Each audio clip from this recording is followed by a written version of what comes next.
everybody. Welcome back to another episode of the Ben Thomas Show. Today, we are going to take a look at this dick. That's right, that's Robin from the animated series Batman television show. Now, I was on the fence about getting this guy, mostly because of the price. He's about $30 Canadian. I got him here at my local Toys R Us. I like the look of the figure. The packaging I find to be extremely boring on these figures.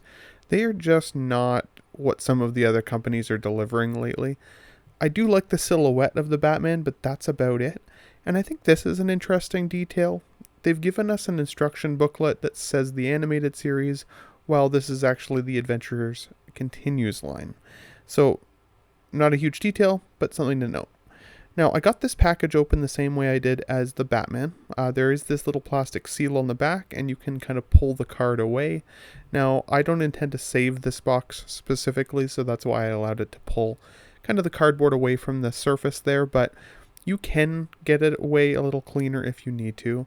The cape is slotted through the back plastic, same as the Batman was. Now, that didn't damage my Batman cape when I pulled it out, but I'm a little bit more worried about this one. The Batman cape is black with a darker blue.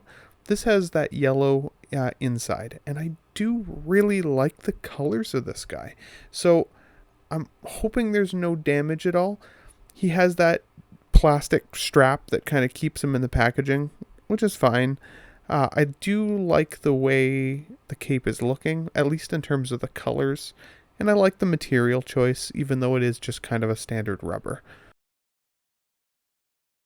When we get him out of the package, this guy pops. The red looks really good. The green, I think, is perfect. And again, that yellow and black cape with the combination of the yellow belt is a super iconic look for Dick Grayson, or Robin. This Robin, if I had to pick a favorite Robin, would definitely be up there. I have some Robins that I really like in the Batman, the Arkham games. Some of the iconic versions that we see more with like a staff, some of those things. But when I think of Robin in my mind's eye, I think of either, the Adam West Batman and Robin, or this specific character, of course, coming from the original 90s television show from the animated series. Now, some of the joints are really, really stiff, and I noticed this on my other figures, that being the Batman and the Joker that I've already done. You have to really put pressure on these joints in order to actually make them bend. And I think a big part of that is the paint application. I think the paint is obviously cured, and so it's made some of these joints stiff as hell. At first, I thought the legs on this figure only really moved back and forth. You get to see a bit of the foot pivot that I'm kind of doing right now, but really no swivel at all. He does have a very acrobatic look to his legs. Even in hand, like the feel of the legs themselves make the character feel acrobatic. And when I realized this guy could pretty much do the splits, I was happy about it, because I honestly thought I was going to break him. But he also comes with a decent array of hands. He has virtually the same hand as the Batman. That's the grappling gun hand. Now again, like the previous video with Batman, I'm happy I didn't have to squeeze this gun into an actual hand itself, because I think I would have freaking broke it. Which, nobody wants, obviously, right? Otherwise, yeah, they're kind of just green plastic. But what do you really expect for a $30 character? I think it's cool that you can at least pin them or slot them in and out with the wrist pegs. Just be careful of the wrist pegs, because they're really, really delicate. Now, this piece, please let me know in the chat, what the fuck is this? I have no idea, and I apologize for the language, but it looks like a grappling piece, but then it doesn't slot into the gun. Like, there's no good indication of what it is. Now, I want to get onto the posing with this guy. He does articulate pretty well, like we saw earlier. I really like the head swivel on these characters. I like that with a grappling gun, you can move the shoulder into a position that, can hold his arm upright really well. Here we're looking at him kind of cursing the sky, I feel like, after Batman told him to stay behind and, take Alfred's dinner, or You know, you can't come because you're not good, bud. You suck. But I also like the fact that the character is stiff enough that you can pull off random shit like this, having him on his head. Now, would I ever pose my Robin like this? No. This is more for the sake of the video. I want to show you guys kind of what could be done, and you can get kind of creative. I do really dislike that this lineup of characters doesn't come with figure bases. Now, anybody that knows me knows that I don't really love figure bases, but I gotta say, this guy does not want to fucking stand by himself. His feet are so thin. I will show those to you guys later, but like, this is me just trying to get this guy in a random, like, just a walking pose, basically. And he doesn't want to do it.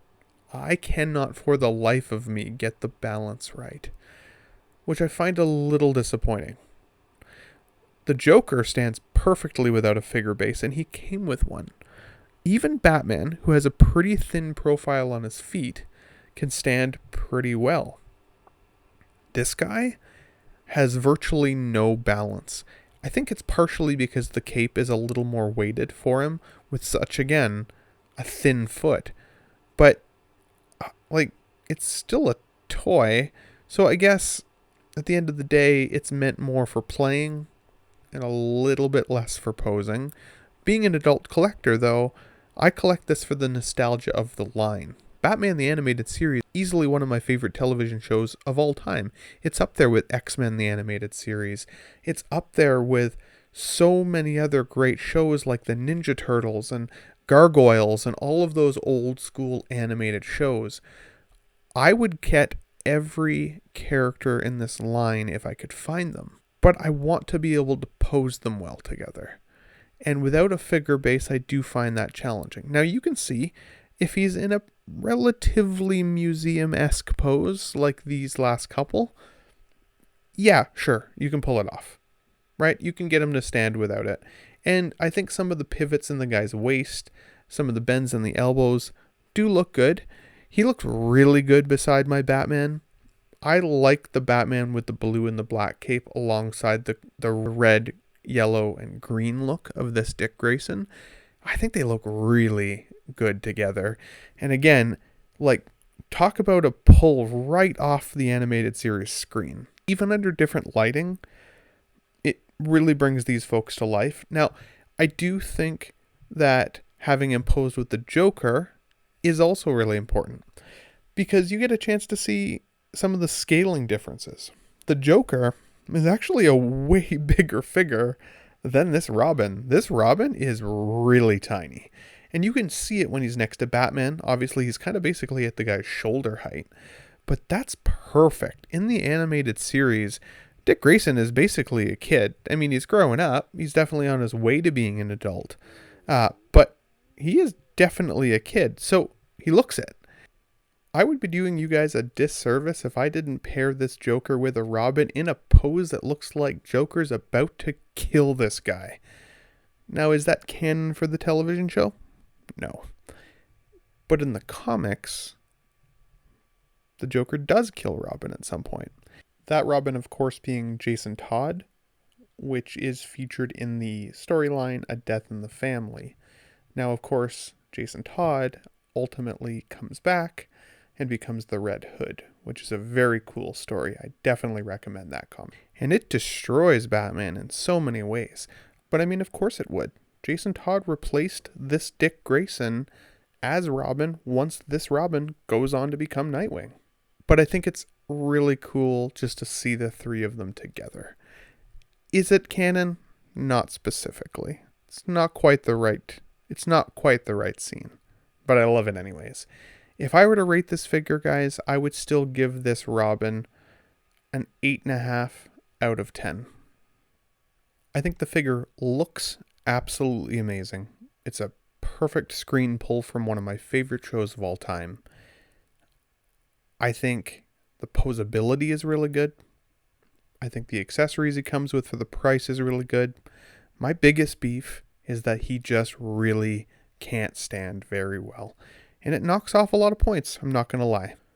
But I'd love to hear from you guys in the chat. What do you think of this figure? Are you excited about this line? Are you looking for some of these figures when you guys are out toy hunting? Let me know in the comments below. If you like this video, just hit the like button, smash that subscribe if you haven't already, and I'll catch you on the next toy review.